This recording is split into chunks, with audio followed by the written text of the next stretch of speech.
Hey YouTubers, how's it going? Well, I just bought this brand new Can-Am Defender HD8. So I'd like to go over a couple things about this with you. Again, I haven't had a lot of hours on it. I think it's got not even 0.2 hours on it right now. So I'd like to go over with some features of the Can-Am Defender with you and why I picked this one. Okay, basically it's about 10 foot long, 3-seater. One of the reasons I didn't want the Max is they're about 14 feet long. That's pretty long for a side-by-side. I'm limited on space in my garage. Just bought a new log splitter, so I'm kind of limited right now on the as far as the length goes. Other than that, I wouldn't have a problem, but when you're in the trails and you're riding, this here seemed to be a better fit for me. Nothing against the Max, but this seems to be a better fit for me. One of the reasons, color didn't really matter to me. They have these in, I believe it's silver, this green, and camouflage. I originally wanted camouflage. This is what they had at the dealer. It's not a big deal to me because the bed is not the same color as the front anyway. The bed's black. One of the reasons I went with the HD8, this does 55 miles an hour. The HD10 does 65 miles an hour. I'm mostly using it for wood, getting the mail, working around here, delivering hay here, back to the thing, feeds, loading feeders, going through the woods, and hunting. So I didn't really need something that gets 65 miles an hour when I can get 55. The towing weight on this is 2,500 pounds. The HD10 is 2,500 pounds. So it didn't make sense for me to go up to the HD10. It does have a glove box here. If you look at the glove box, it gives you a little, kind of a shitty little toolkit. This is where you would jump it if you needed it. Here's a fuse block. These here are accessories for when I mount a winch on it. This is your brake fluid. Other than that, there's nothing more to see under here. One of the reasons I went with the Can-Am Defender is the Can-Am Defender is kind of like the Swiss Army knives of side-by-sides. It's the Jeep Wrangler or the AR-15. They're highly sought after. They're also able to customize them to what you're planning on doing with that machine. And what I'm planning on doing with this machine might not be what somebody else might be doing. I mean, I'm not turning it into a hunting rig. I'm going to use this for working, but also as a hunting rig. One of the things that this is a HD8 DPS model. And that's dual power steering, or dynamic power steering. My bad. One of the things it doesn't come with is a bumper. Okay, now that's a big deal to some people, but I'd like to put my own bumper on there and have my own choice. If you go with the XTP, you got to get that bumper. If you go with the Max, you get that bumper. Like, different models have different bumpers, and I wasn't sure which one I liked, so now I can customize it how I want. Winch, as far as the winch goes, I didn't want a Can-Am winch, all right? It has a spot here for a winch where I'm going to put a winch. I like the worn winch, and I like the synthetic rope.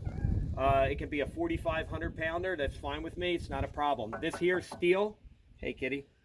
This here steel. It's not a problem. I'll be able to bolt right on the here, underneath here, to put your bumper on. And this here is going to be where I put my winch.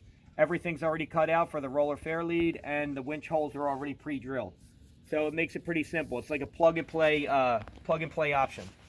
One of the things that drove me to this, okay, is the fact you got flip-up seats. So you guys that do duck hunting and stuff like that, I installed these on another video. You can check out that video in the link. We'll post that below.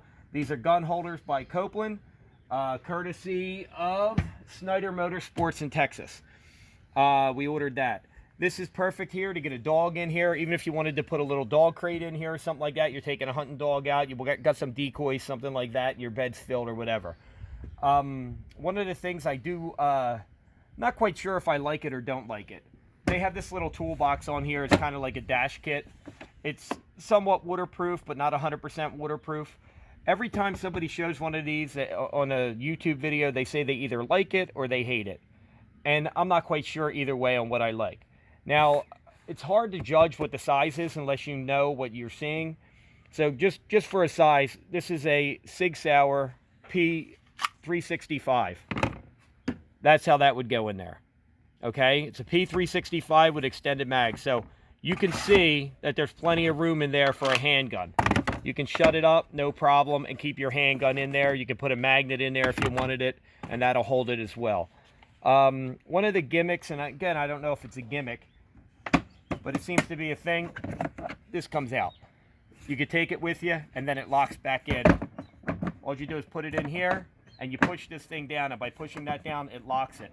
It also has spots here for 2 locks, so you can keep something in here secure. You got your wallet, you got a bunch of money, whatever. You can keep it in here, no problem. Okay, and it's locked in. You got your cup holders. That's great. Having a beverage out there, it's not a problem. You also, if you have nobody in the third seat, pull this tab down here. Push the tab. You got cup holders here. You also have a little bit of storage in here. That's fine if you're riding like that. It's not a problem. It's snowing here in May. I'm sorry about that, but that's how it is up here in the north. One of the things that I do notice about this is the seats are very comfortable. I'm not sure if you guys have been in other side-by-sides, but I have as well. And sometimes they're comfortable, sometimes they're not, but the seats are very, very comfortable.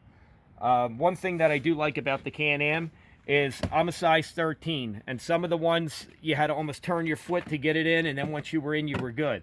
Okay? Now, I can't stand these nets. Now, that has nothing against Can-Am. I know they probably do it for security reasons, to keep you inside, nothing hits you, whatever. But like some of them, you can't get in. There's a size 13. Okay? You can get in there, no problem. Okay, one thing I like is the legroom you got. They also sell some under storage bins here. They gave me a battery tender here to keep the battery charged. That came with it. And I have a battery tender in there, and that'll keep it for when I'm not running it. Your storage bin locks into here and locks into the top, and then you have a storage bin with a lid on it. I have them on order. I'll show you guys how we put them in. They're a joke. They go right in. They have dash netting that goes across here that you can keep stuff in. And again, you have a cubby here, a cubby here, a cubby here. And just so you guys have a point of reference. There's my gun. It's in there. My carry gun. It's in there. You have a lot of room in these, okay? Unless you're going to put a heater or something in there. So you have your side rails that help hold you in. That's why I don't understand. I'm probably going to take these off. I'm not a big door guy. I like to get in and out. I like to be able to clean it out. I'm not a big net guy. But we'll see how that goes. Back here to the dump bed. Dump bed is not the same color as the front. Some of the higher end models, the V10 or the HD10s, have the same color. To me, that doesn't matter. We're going to be working this thing. I just ordered side rack for it and a deluxe headache rack for the back, so we can do some firewood. With that, it dumps from either side. You just pull up on this lever. It dumps. There's your Rotax engine. That's 800 cc's of power right there. They call it 50 horse, whatever, it doesn't matter. Perfect that way, okay? Little bit of pressure, and it goes back down. Now, I'm sure if this is all full of logs, they do have a power dump thing that basically, this gas shock here, it gets replaced with a power one. Then they run the power to a switch, and then you'd hit it, and it would be automatic electric dump, okay? Which I might have to look into, depending on what we end up doing with this thing. Back here, you got a tailgate, 250 pounds. You can hold, max 250 pounds, not a problem. You have a receiver back here. 2-inch receiver, can take anything. I might actually put an extension on here a little bit, and then we'll be able to tow our trailer full of wood or whatever. Do you need an extension? No, but it's pretty high up. One of the things is the towing weight. I don't know, I think I talked about it earlier, 2,500 pounds. This log splitter I just bought is like 2,400 pounds. So I'll let you know how this does with it. Good, bad, or indifferent. I'll let you know if I like towing with this or if I got to bring out the tractor. If you look under here, these shocks here are adjustable. Okay, right under these springs here.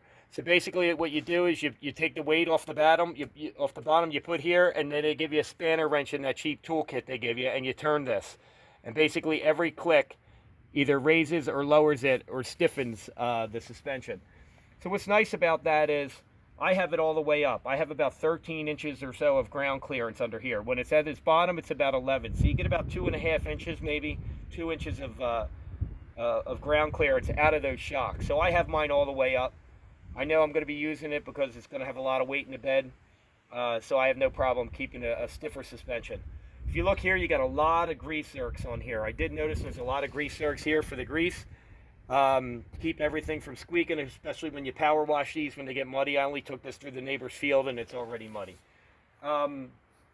So it probably, I don't know how many, I didn't count them, but there's plenty of